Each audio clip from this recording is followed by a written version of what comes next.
A Fox 5 exclusive, one of hip-hop's founding fathers speaking out for the first time on television about shocking child abuse allegations. Afrika Bambaataa being accused of sexually abusing several underage boys decades ago. When you hear the electronic pulse of planet rock, you're listening to the sound that birthed an entire genre and united dance floors across the globe. Soulsonic Force, alongside their visionary leader, Afrika Bambaataa, didn't just make music, they created a blueprint for the future, fusing German electronica with Bronx funk to craft electro-funk, a sound that would influence hip-hop, techno, and dance music for generations. But what is the truth behind the pioneers of this unifying sound? While their music brought people together, their story is one of financial ruin, shocking betrayal, and some of the most disturbing allegations in music history. Today, we're diving deep into the fractured legacy of Soulsonic Force, a tale of innovation shadowed by exploitation and darkness. To understand Soulsonic Force, you first need to understand where they came from. The South Bronx in the 1970s was decimated by poverty, arson, and neglect after the construction of the Cross Bronx Expressway tore through neighborhoods. Street gangs like the Black Spades became the social structure for abandoned youth. Lance Taylor, who would later become Afrika Bambaataa, rose through the ranks as a warlord, recruiting members and expanding territory. But a trip to Africa changed everything. Inspired by the Zulu people and a chief named Bambatha, who rebelled against economic oppression, Taylor transformed himself into Afrika Bambaataa and founded the Universal Zulu Nation in 1977. It was a cultural revolution, channeling youth energy away from violence and into creativity through the four pillars of hip-hop: DJing, rapping, breakdancing, and graffiti. Soulsonic Force became the musical arm of this movement, eventually narrowing to core members Mr. Biggs, Pow Wow, and MC GLOBE, with DJ Jazzy J anchoring the sound. In 1982, everything changed. Bambaataa and producer Arthur Baker had a radical idea: merge the icy precision of Kraftwerk's Trans-Europe Express and numbers with the raw funk of the Bronx. Using a Roland TR 808 drum machine and synthesizers played manually by John Roby, they created Planet Rock in just 3 all-night sessions. The track was revolutionary, introducing the world to electro-funk and providing the sonic DNA for Detroit techno, Miami bass, and countless other genres. It was a global phenomenon, an anthem that preached peace, unity, and the power of music to bring people together. But the architects of this billion-dollar sound were never paid what they deserve. Soulsonic Force's financial struggles are emblematic of a much larger, darker pattern in the music industry: the systematic exploitation of Black artists by record labels. For decades, blues, jazz, and R&B pioneers were robbed of ownership and fair compensation through predatory contracts, opaque accounting, and deductions for every imaginable expense. Hip-hop's early pioneers faced the same trap. The culture was born from impoverished Black and brown youth in the Bronx, but the industry that profited from it was dominated by established, often white-owned companies who knew how to package and sell a profitable version of Black culture to mainstream audiences. Soulsonic Force was no exception. In a Raw 2010 interview, Pow Wow didn't hold back, calling Tommy Boy Records, Arthur Baker, and John Roby all crooks. He confirmed that even decades later, the group was still fighting to reclaim the back money they believed they were owed. Their brief interaction with Sugar Hill Records was just as troubling. They recorded a track that was never released, and Pow Wow believed the label would simply keep the rights. MC GLOBE recounted being brought in to test a rhyme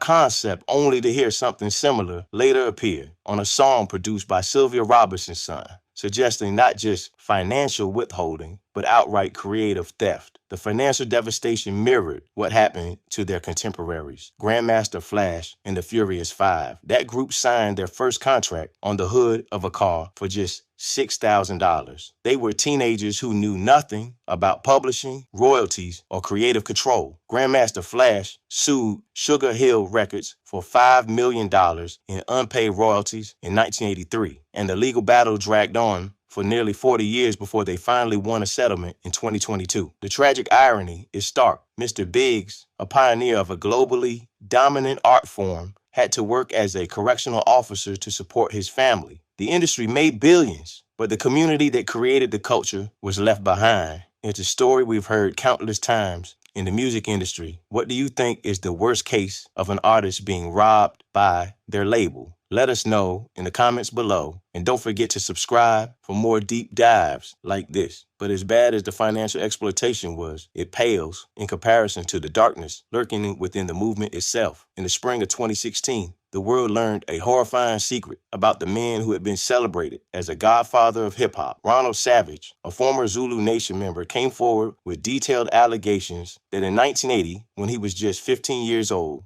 Afrika Bambaataa repeatedly molested him. In emotional interviews, Savage described graphic encounters that began after Bambaataa invited him to his apartment. He explained that he had remained silent for decades out of fear of Bambaataa's powerful status and a deep sense of shame. Bambaataa immediately denied the claims on television, calling them crazy and framing them as a cowardly attempt to tarnish his reputation. But Savage's courage opened a floodgate. Soon after, several other men, including Hassan Campbell, made their own public allegations. Their stories were disturbingly similar. Abuse that occurred during their teenage years in the 1980s, suggesting a pattern of predatory behavior. The allegations painted a chilling picture of grooming that exploited the very power structure Bambaataa had created. He was a revered father figure to impoverished youth who looked to him for guidance and belonging. This reverence created a profound power imbalance where young, vulnerable members felt unable to refuse or report advances from the movement's charismatic leader. As Savage himself said, "I was scared, but at the same time I was like, this is Afrika Bambaataa." The controversy escalated dramatically in 2021 when an anonymous plaintiff, identified only as John Doe, filed a civil lawsuit against Bambaataa under New York's Child Victims Act. The suit alleged that from 1991 to 1995, beginning when the plaintiff was just 12 years old, Bambaataa repeatedly sexually abused and sex trafficked him into other adult men.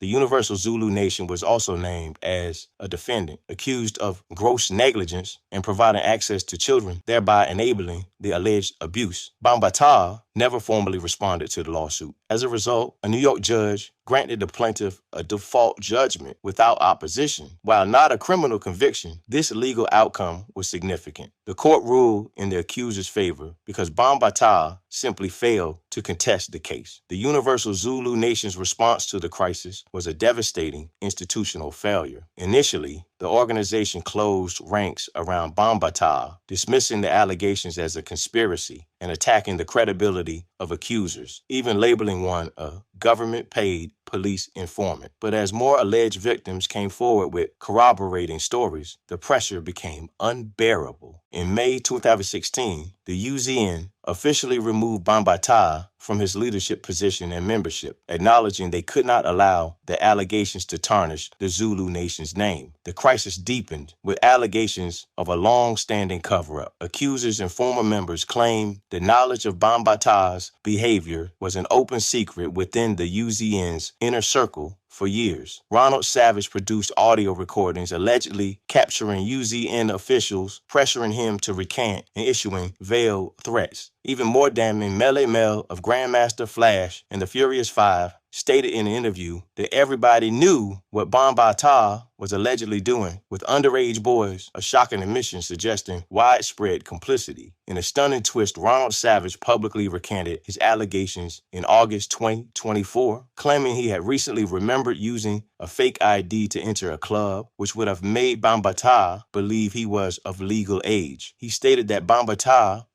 was not a predator and that the encounter was consensual. However, this reversal does not erase the default judgment won by John Doe, nor does it invalidate the allegations made by at least a dozen other men. It adds complexity, but does not provide absolution. The legacy of Afrika Bambaataa and Soulsonic Force is now permanently fractured. Two inseparable, irreconcilable stories. The first is a story of paradigm-shifting genius, where from the neglected streets of the Bronx, a new vision for music and culture was forged. The second story is one of systemic failure and alleged personal horror. Financial exploitation that denied creators their fair share, and far more gravely, a revered leader accused by numerous individuals of using immense power to prey on vulnerable children. Despite all the darkness, the sound they created endures. Planet Rock, looking for the perfect beat, and Renegades of Funk remain foundational texts of electronic and hip-hop music still played on dance floors worldwide. The music united the world, even as the story behind it fractured a community. The legacy of Soulsonic Force is one of both genius and tragedy. If you want to explore more complex stories from music history, hit that subscribe button. Thanks for watching.